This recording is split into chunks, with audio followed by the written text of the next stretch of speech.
Some branding just looks good, but great branding, it connects.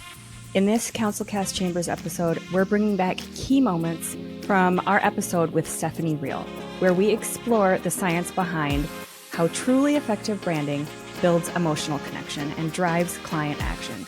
Stephanie shares how consistency, clarity, and even psychology all play a role in shaping how your law firm is perceived and why a logo alone won't cut it. If your brand isn't creating traction or trust, this episode will help you rethink how to align your firm's identity with your audience's brand. Let's get into the highlights. This is Counsel Cast Chambers, the best of Counsel Cast re-examined. It's not only the colors and your logo, but also the words we choose, the fonts that you're using. And I'm sure if you're a larger firm, you probably have your values pretty well dialed in, or they're at least on the website, and you hire based on some of those parameters for your culture. The same thing is with your branding. And I think that you actually bring up a really amazing point with those two, the juxtaposition of an established firm versus maybe somebody who wants to do it different and who started on their own. There's different values there for each of them. And so we can leverage different brand markers to establish that and to communicate that to the audience. And I want to give that caveat to start, because if you are hiring a marketing team, or even if you're just looking internally at your marketing and being like, hey, it feels like something isn't aligned. Are the calls we're getting or the leads we're getting, they aren't really who we want to work with. Well, that's a big red flag to you of either hiring someone to dig into the data or looking at the data yourself to see what's amiss. And so things that I look out for, this is assuming you have a website or some kind of a digital asset, because that's really where we can get the most clarity.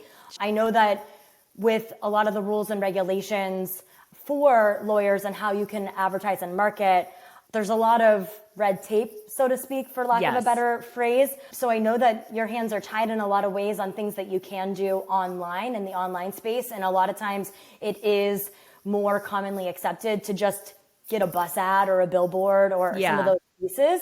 But the thing that always pains me about just doing a bus ad or a billboard is there's no real good way to track that unless you're using a specific code on the billboard. But a billboard, people are driving.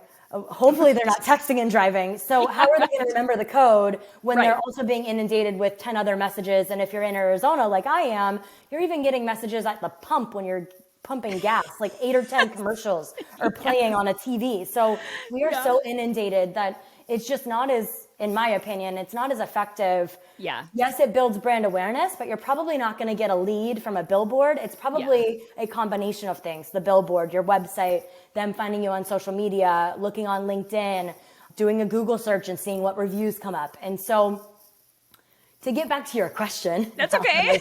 Now that I've spun around it, I'll come back. Those are all pieces of that we can look at in data. So assuming you have a website, Google Analytics, if you don't already have it active on your site, it's a free tool and it gives you amazing data. It tells you things like referral traffic and where your traffic is coming from, so you can get that instant knee-jerk reaction. If you are running, say, a Google AdWords campaign or Facebook ads, you're going to be able to see and really clearly identify where that traffic is coming from.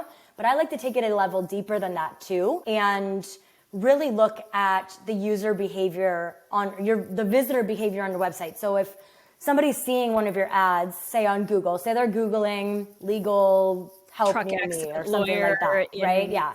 Accident lawyer near me, divorce lawyer near me, or whatever it might be. And they're coming to your site, you're going to see what keyword they came from, which is awesome. But also, you're going to see how long they've stayed on your site. So is it 3 seconds? Is it 30 seconds? Is it a minute and 30 seconds?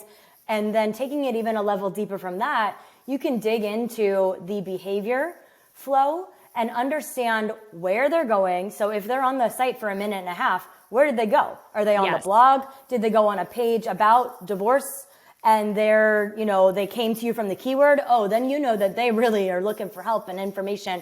Or maybe they went to a blog post about divorce and they read the whole thing. Did they click the action form that you hopefully have on the page for them to book a discovery call or a free consultation? I know that that's the buzzy call to action and the legal side of things.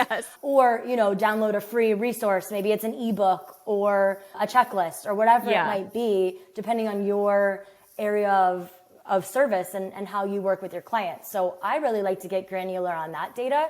Yeah, and I'm just going to jump in really quick on that because I talk a lot about having these different calls to action. So you've got a primary call to action, which is what you were talking about with the kind of book the free consultation. But then you have these secondary calls to action that I think are so also very undervalued, like we were talking about in the beginning, which with branding in general. But if you kind of follow the behavior of that person that you're describing and they go to that divorce page and then they don't click on the call to action, but maybe they download that thing. This is telling you so much about that particular behavior person. Maybe they're not quite ready. Maybe this divorce is like 6 months or a year down the road. So how are you going to nurture them? And what is your plan for that person so that they stick around and then in those 6 months, when they're ready, they will remember you.